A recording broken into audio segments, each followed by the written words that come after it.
We want to take you straight to CNN's Nick Robertson, who is on the ground there for us. Nick, what are you seeing? There's literally an attack underway right now. Incoming rocket fire. We're seeing the interceptor rockets fly through the sky. They're just following. We'll watch this rocket here.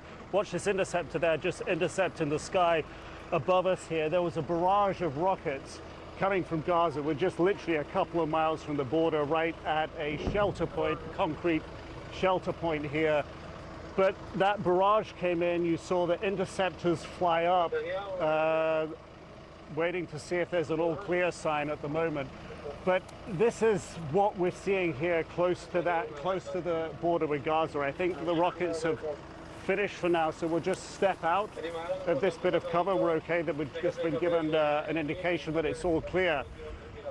So looking across this way, I know it's darkness right now, but looking across this way, you're looking towards Gaza. That's where the rockets have been coming from. The interceptors were trying to take them down before they could fly too far. But if you see a big flash over the horizon behind me, that will be the impact of an airstrike or artillery on Hamas inside Gaza. We've been seeing literally in the last few minutes here, hearing multiple impacts, hearing multiple booms of impacts inside Gaza, hearing the fighter jets in the sky. This has been going on all afternoon, but there's quite an intensity right now. Hearing, is that a warning? There's another warning. We're just going to step back here towards the shelter because we're hearing that there's another alert warning going off here. It is a very active situation. If we see the interceptor rockets come up, we will point them out to you. So just at the moment, staying close to this shelter building. We keep saying this today, it's an active and dynamic situation. And as you were just watching moments ago, my colleague Clarissa Ward, perhaps about 4 or 5 miles at the northern tip of Gaza, not far from where we are now, earlier on in the day coming under a barrage of rockets. A similar situation here again today. There's a number of security forces also here at this point taking shelter in this concrete shelter behind me. This is literally so close to Gaza here that when the warning goes off, you have literally 6-7 seconds maximum to get into shelter because those rockets really don't have far to fly before they impact here. The interceptors seem to be working, no indication that there were any successful Hamas rockets landing inside of this particular area right now. I think this is what we're going to see all night. The tempo of this war situation, of the siege, of the buildup of Israeli defense forces here, the tempo's not letting up. We're going to see more of this going through the evening, I think. Nick, that Iron Dome, as you're seeing it right in front of you, extremely effective, but missiles, of course, do get through. And you're almost certainly right that this will continue in the coming hours. You are that close to Gaza. What sense do you have in terms of the buildup of the Israeli military around the Gaza Strip, and any sense that a ground incursion into Gaza may be coming soon? I don't think there's a ground incursion soon, but obviously the caveat is we don't know the military planning. We only see a partial picture. But what we have seen today are the biggest concentrations of Israeli Defense Force firepower arrayed in the fields near Gaza. Few miles away, concentrations of more than 20 tanks in one area we saw. We haven't seen that in recent days. We've seen a lot more troops on the move, a lot more heavy military equipment on the move. It's very clear that the tempo here in terms of military readiness, if there was a ground incursion, the tempo is stepping up at the moment. But it still feels to me as if it's still some way off, and we don't even know if the political decision to call for that has actually happened just yet. So we're just being told that we can step back up here a little bit to let these troops do their job, because their job is to make this place safe. So we moved out there, and they can now point their weapons where we were standing. That's their job, and ours is standing here reporting. But this is going to be an ongoing situation through the evening. It absolutely is. And as you're saying that, Nick, we're looking at live pictures of Gaza where the skyline has been lighting up all night. You see there in the sort of center of your screen the glow from an explosion that took place just moments ago. And intermittently, we've been watching it light up for hours now.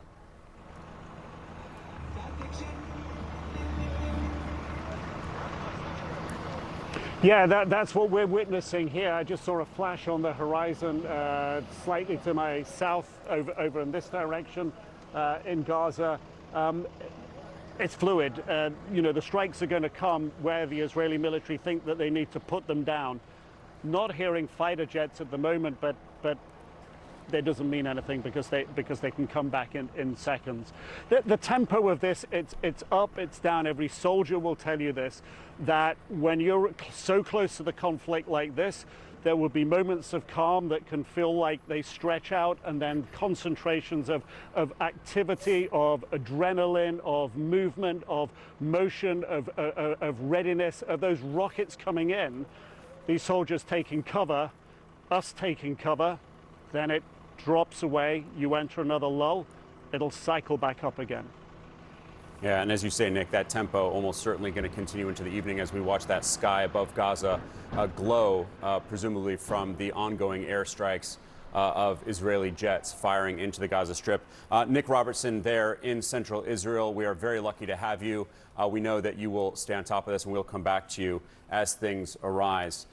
Now, turmoil in the Middle East, of course, between Israel and the Palestinians is long simmering, punctuated by clashes, uprisings, and wars like the one we are seeing unfold right now. Yeah, but of course, the two sides that have been at this for a long time don't see an end to this violence anytime soon. And their animosity dates back long before the late 1940s when Israel first became a state. The current map, though, dates back to 1967 when Israel captured the Gaza Strip from Egypt and began to occupy the region. We should point out what you're looking at in front of you is an area of about 2 million Palestinians. Gaza is one of the most densely populated places in the world, and that complicates the picture when it comes to avoiding civilian casualties. Now, the militant Islamist group that governs the territory is Hamas. They were formed in 1987. Hamas is an acronym that means Islamic Resistance Movement. It's backed by Iran. It's listed as a terrorist organization by the United States, by the EU, as well as obviously Israel. Hamas does consider Israel an illegitimate state, and they've long fought Israeli occupation of Gaza and the West Bank. And then back in 2005, when Israel withdrew from the Gaza Strip, Hamas eventually took over and by 2007 was in full control of the territory, as they still are today. That led to Israel and Egypt, the country to the west, to impose a strict blockade on Gaza, which still exists to this day. I want to bring in Michael Oren, who is a former Israeli ambassador to the United States. Mr. Ambassador, thank you so much for joining us at such an important moment. We're watching these live pictures from Gaza. We've seen both rockets flying into Israel, presumably fired by militants. We've also seen strikes by the Israeli side into Gaza. I want to ask you what we were just talking about with our correspondent, Nick Robertson. He has been seeing a massing of forces, of equipment, of tanks. Do you have a sense that a ground invasion by Israel into Gaza is imminent? Well, good to be with you, and thank you for that summary of the history of Hamas. Just two very important points before I get to your question. One is, for Israelis, and not just for Israelis, barbarians who shoot 260 young people at a rave concert, who put children in cages, who parade women naked through the streets of Gaza, who go into houses and take out families and shoot. These are not militants. These are not fighters. These are terrorists. And it's important to state that. I can also say that I was the deputy to the prime minister, a member of Knesset, and I was in charge of Gaza. I was in charge of that blockade. And it's important to say that the blockade was never a blockade of food, never a blockade of medicine. It was solely a blockade of materials that can be used for armaments or had a dual use. It could be used to make a tunnel and cement or even a 2x4, but never food, right. never medicine, never any other essentials for life. It's important to state this. It was a military blockade, not a civilian blockade. As for your question, the answer, I think, unfortunately, is yes. This is now the 5th round of our fighting with Hamas. Every single round has ended in basically a return to the status quo ante the Hamas or Islamic Jihad. these two organizations, these two terrorist organizations in Gaza, fire thousands of rockets at us. We fire back with our Air Force. There's a ceasefire, and we go back to that status quo ante.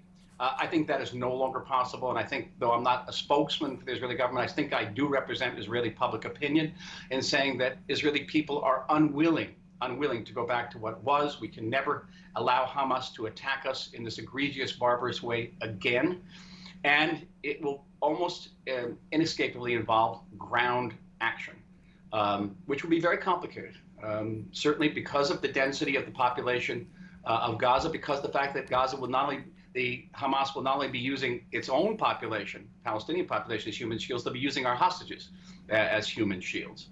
And then it raises the specter of the possibility of a multi-front war. As I'm talking to you now, the reports of fighting on the northern front as well. So it is not an easy decision for Israeli leaders, but I think right now, and given the state of Israeli public opinion, it's inescapable.